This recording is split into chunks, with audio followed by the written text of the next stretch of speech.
Hey, Nick here. So, I'm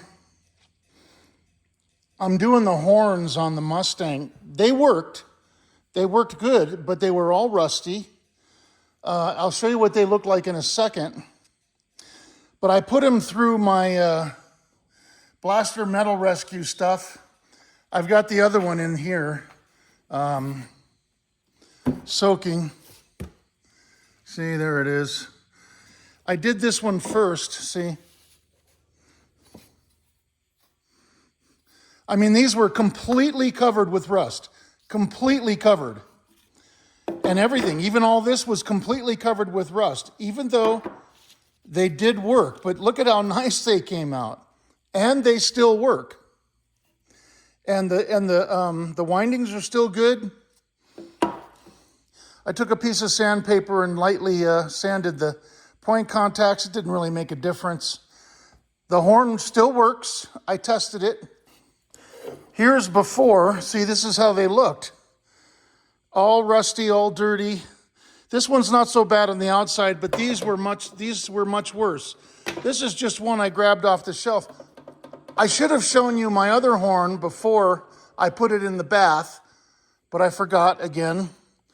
And I started the video after I did that, but they all look like this, outside and inside. They look just like that, rusty. Everything was rusty.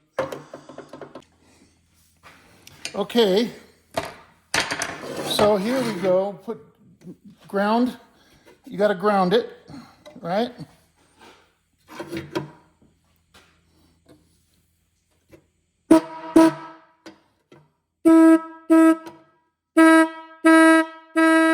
Sounds good.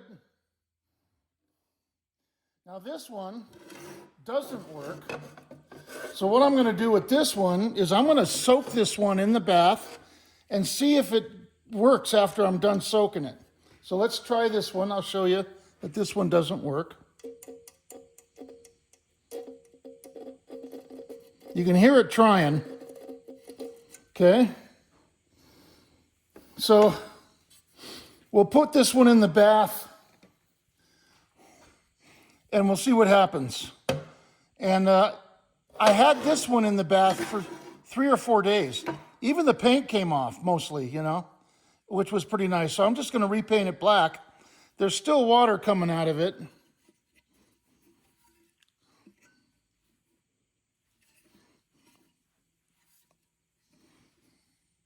Yeah, still water. I tried blowing it out. That didn't help. Unfortunately, I'll continue to do that. All right, I'm going to take the horns out of the solvent now. Now remember I put that one horn in right here. It was all rusty, remember? Yeah, even the paint's coming off, which is good.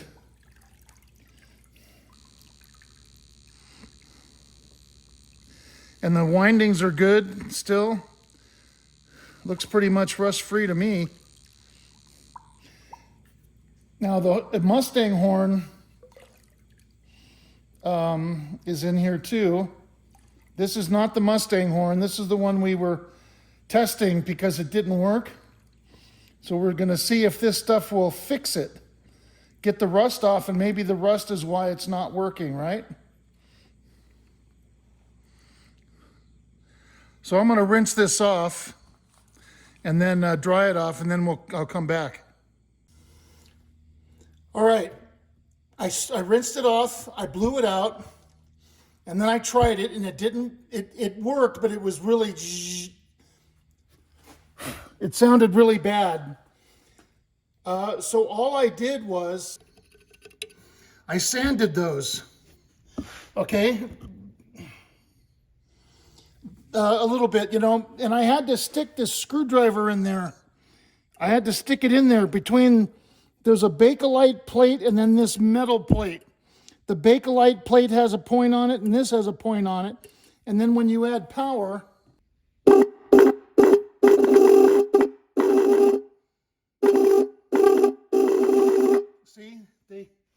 they spark.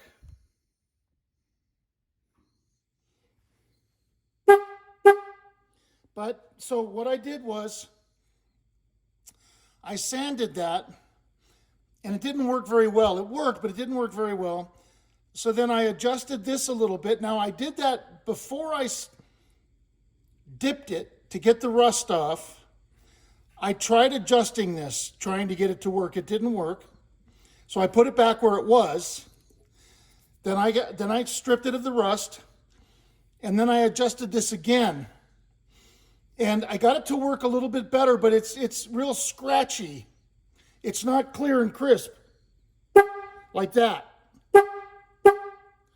But listen, when I hold it on, it becomes more scratchy. Hear how it's scratchy?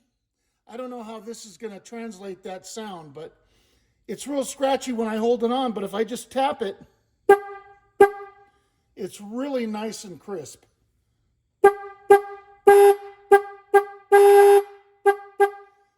I can't seem to get that scratchiness out of it.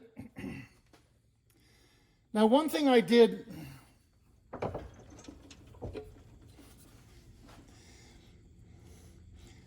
when I stuck the screwdriver in there, I think it bent this up a little bit.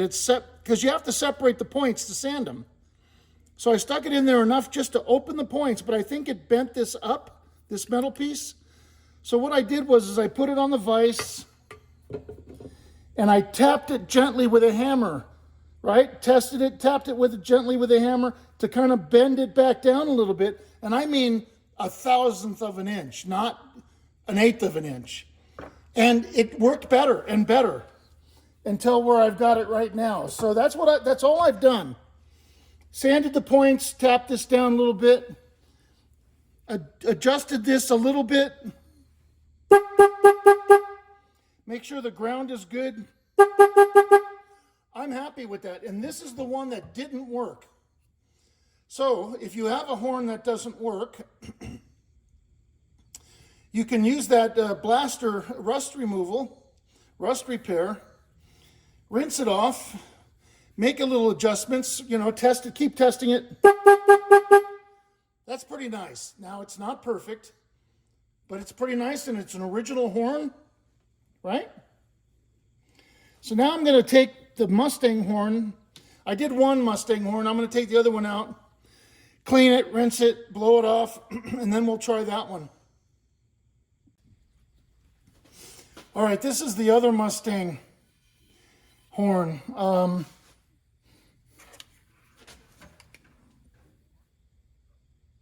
This is the high. Okay, scratchy.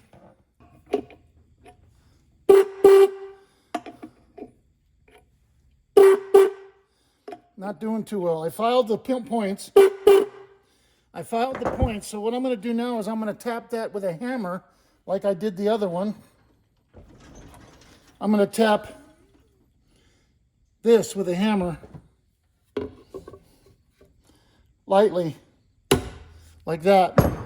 That was very light.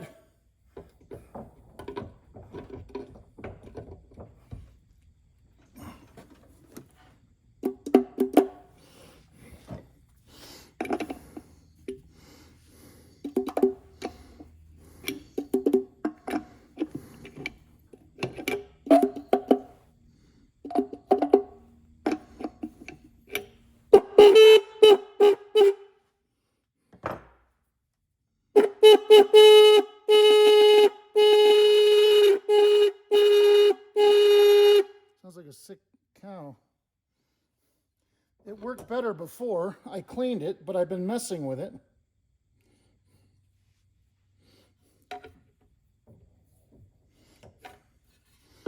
I'm going to tap it again because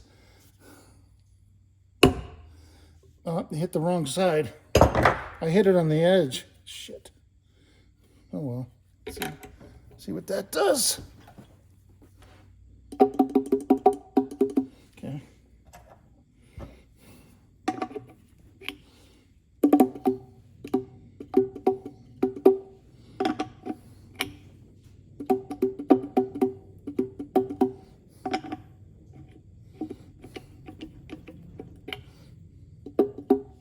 So I think maybe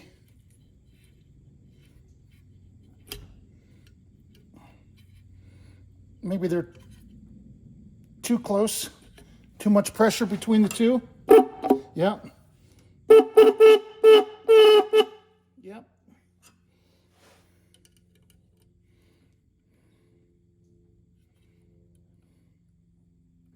Okay. Oh, that's way better.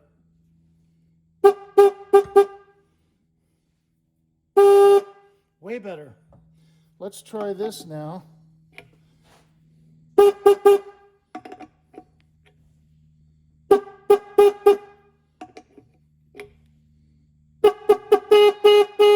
Oh, yeah. Okay, that's bad. Let's go back to about right there. And I'm just turning it a fraction.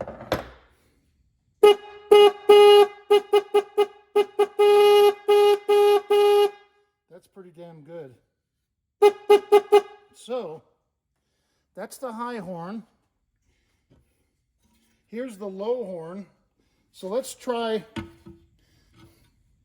both of these. So I've got this jumper wire for a convertible. Put that on there. Put this on here, right? And then, now the ground, I'm going to put it here. It should go to both, hopefully, right?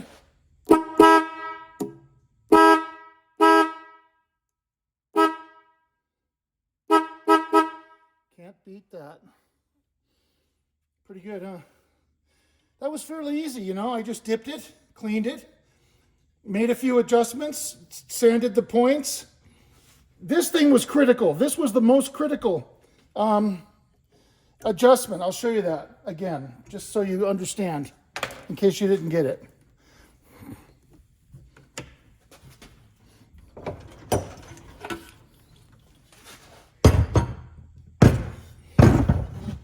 Whoops, sorry. Bending this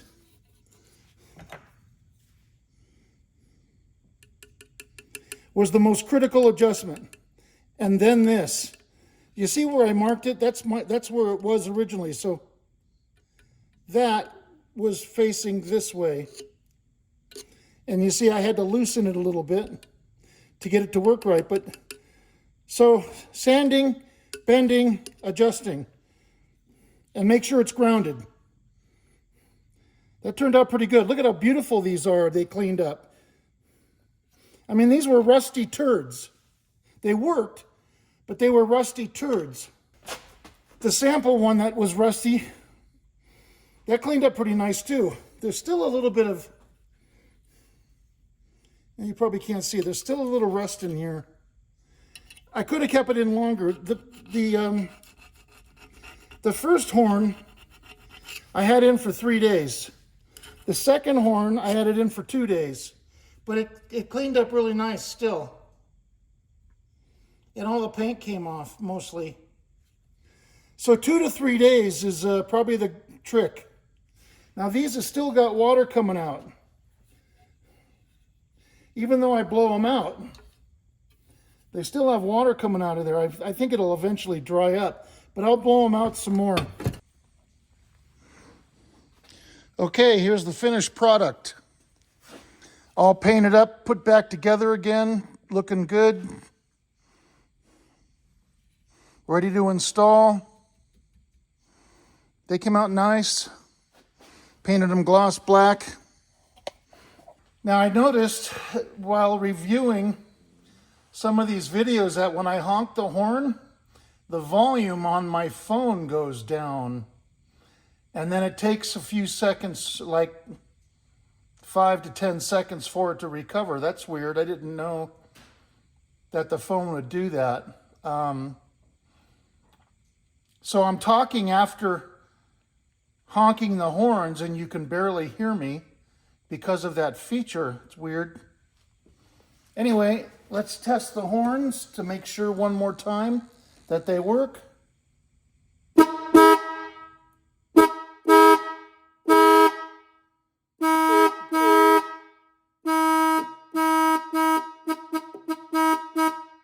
Whoops.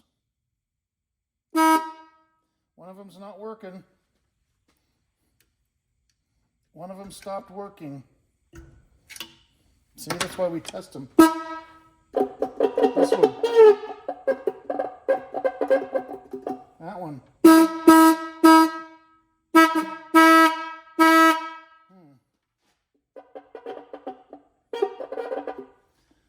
Damn.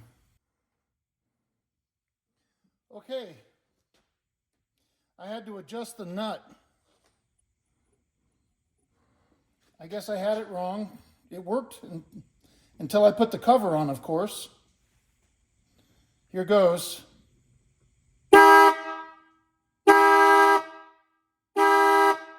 Sounds like new.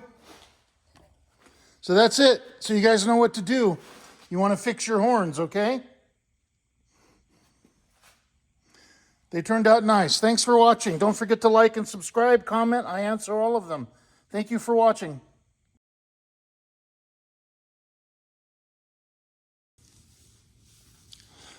So here are the seat belts. I had them redone at Snake Oil Products, and it was very expensive, and now I'm kind of questioning myself as to why I spent so much money doing it when I could have just bought aftermarket chrome belts for literally a fraction of the price. I don't know. I have more money than sense. That's for sure. These are the original seat belts, I understand. I'm not an expert, but I saw another restored Mustang that had the same seat belts in it, and the guy who had it said they were the original. So they redo the buckles completely, new webbing, and the Fomoco emblem, they put a new one on. So they're just like, they're brand new. Brand new factory, these are factory original, brand new now. They're restored, but, you know, like new. And I have to have seat belts. Here's the other side. Obviously, they re-chrome everything. They sew it, you know.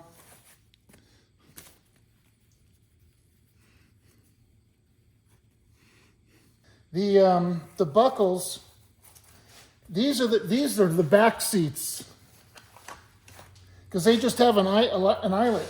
These bolt to the floor of the back, but the fronts have this, and they hook to an eyelet that's screwed into the floor.